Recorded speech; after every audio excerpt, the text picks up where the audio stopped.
Remember that black bean burger? It's time to kick it up a notch.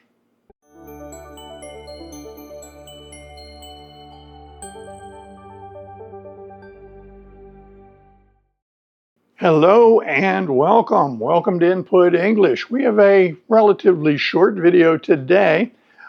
You recall that we made a black bean burger the other day, but on closer inspection, that burger had a lot more in it than black beans. It was a symphony of flavors with lots of things, including lentils and onions, and of course the black beans, but the oats played their part. It was a variety of things we put into that, including that wonderful eggplant. I cooked 4 of them the other day when we made that video. They're all gone. So today we're going to kick it up a notch. So that's a funny expression, actually, kicking it up a notch or taking it up a notch. That is not new stuff. That goes back hundreds of years, probably to England, and very likely to the maritime lingo of the day. There are a lot of expressions in English that goes back to the seafaring ways of our ancestors. It was important. So taking it up a notch or kicking it up a notch goes back hundreds of years, but it's been picked up in popular culture more recently, and you will hear that expression. It just means to improve on something or put more effort into something. Now there's another expression that sounds pretty similar. It's a little different, but you'll hear it, and that is take it down a peg. I don't recall ever hearing anybody saying take it up a peg, but taking it down a peg is a thing. It's a stick that frequently is planted in a hole, and you can move it on a pole, for instance. And pegs are used to hang things. And so if you take it down a peg, you're moving something to a lower level. So you'll hear somebody say, take it up a notch. You might hear somebody say, you take it down a notch. Not very often. You will hear somebody say, take it down a peg. And that frequently, they're talking about, making things less tense, less strident, less aggressive, simmer down basically. I can't remember ever hearing anybody taking it up a peg. I don't recall that. Now, why do I tell you all this? Are we changing our plans and drifting into telling you about the structure of the language? No, I'm telling stories again. This is a story, and really the central theme of the story is I don't know any rules about those expressions. I just know how they sound. And this is the way we learn languages, and this is the way we're approaching it here. You hear so much input that you hear the sounds in your head, you hear the sounds in language, and you don't have to refer to rules and regulations. You don't have to remember anything. It just sounds right. The intuition is so well developed. It just sounds right. So I naturally say, kick it up a notch or take it up a notch. And I might say, let's take it down a peg. It's more argument for comprehensible input. So what are we going to do today? Well, I would like to improve on the black bean burgers that we did the other day. They were great. Why would you want to improve on them? Well, because we can. Because why not? Let's have some fun. In music, there is a form of music called variation on a theme. And so you have a basic theme in the music, and then you go through a series of variations that develop that theme into something completely different.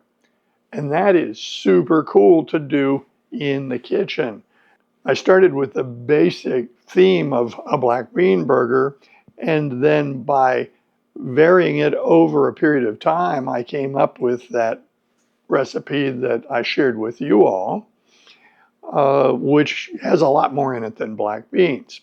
So, how could we make the black bean burger even more interesting? Well, my answer, very short answer, is portobello mushroom. How's that? Well, portobello mushrooms have been used as substitutes for burgers for a long time. They're kind of the right size. They're about the size of a hamburger bun or a hamburger patty. So that's not a big surprise, and they're readily available. They're good food, but by itself, I'm not real thrilled with a portobello mushroom just fried and put on a burger bun. One of the problems with a portobello mushroom cap that you might use as a burger is just practical. You're trying to eat it, you bite into it, and you pull, and it doesn't break off, and you wind up pulling the entire portobello mushroom out of the bun. So now you've got the mushroom hanging from your teeth, and you're holding an empty bun in your hands. This can happen. It doesn't have to happen. We have a way around this. Okay, so what do we have? Well, I've got this. This is our mix of black bean burger that we made the other day. Still good. It was in the refrigerator.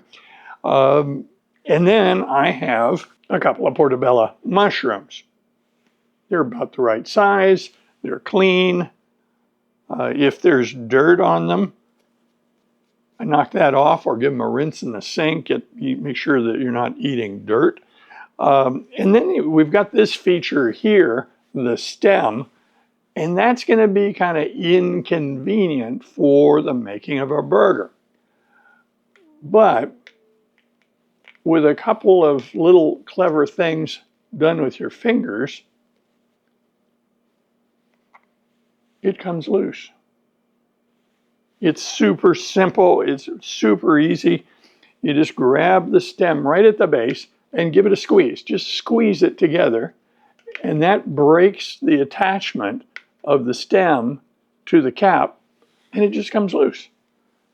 Now, you could cut this up. It's still food, but now we have something shaped better for our burger. So let me set things up, and I'll show you what I'm going to do with this to solve that problem of the eating of this burger. So what we're going to do to solve the problem of eating a portobello mushroom is to score it in a checkerboard pattern. I'll show you. So with a sharp knife and a clean mushroom cap, we start making cuts partially through the mushroom. We don't want to cut this mushroom into pieces. We want to score it and make lines along which it can break when we start biting into it. Now, how deep to cut is a feel. You get an idea of how thick the mushroom is, and you cut partially through it. And so far, I've never cut one of these in half. That's not desirable. And at the end, you've got a bunch of squares. This is not an original idea. This is something I learned from a chef. I cannot recall who it was. I would be very happy to give credit to whoever taught me this, but I can't remember. So the only thing important at this point is to point out that this was not my doing. I didn't think this up. Some other clever person did it. And if I could think of who it was, I would tell you for sure. I think it's important to be honest about things like that. If it's my idea, great. But if it's not, then I just need to own that. Okay, so I have both of these portobellos cut up. with a checkerboard pattern. The squares are, about a centimeter square. And so they're now ready to receive the black bean burger. So what I'm going to do here is serve the burger mixture into the underside of the cap. Now, I'm not trying to make this thing 10 feet tall, so I'm not going to try to overfill it. So you can see that I have made 2 burgers the way I did it the other day, and then these are the portobello caps that have been filled with the same mixture for the bean burger. Now, you have a choice as to whether to cook them cap up or cap down, and I've done it both ways.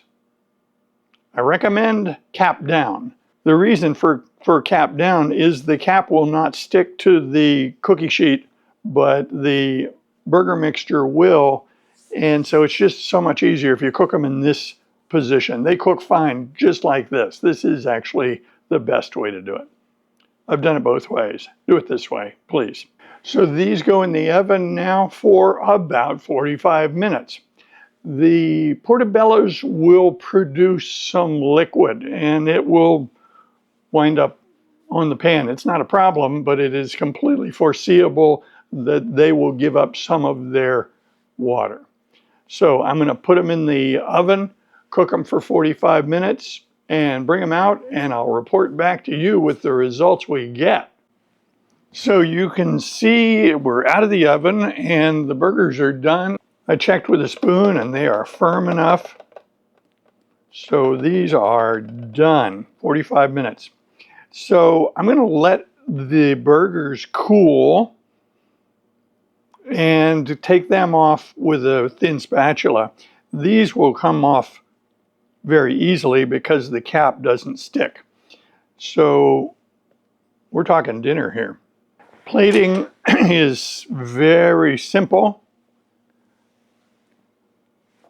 Now, at this point, there are some choices to be made. You could put it on a bun and garnish it up. Mayonnaise, lettuce, tomato, it would be delicious on a bun. Or you can just have it as a standalone meat substitute entree and then just have your vegetable and starch and whatever else you're going to have for your meal. This is a portobello mushroom cap stuffed with our black bean burger, and now it's really a matter of how you want to serve it. I have done it both ways. This is wonderful to eat just the way it is, or you could certainly put it in a bun and eat it like a burger. Your choice. So I wanted to share this. This actually I find more delicious than even the burgers just by themselves. I like my black bean burgers a lot, and I fix them a lot, but this is the treat, and I was happy to get these portobello mushroom caps and make this delicacy. So I hope you enjoyed this episode. Please leave comments below. We encourage people to like and subscribe. That helps us build the channel, and I hope you'd come join us in future videos. We'll see you soon.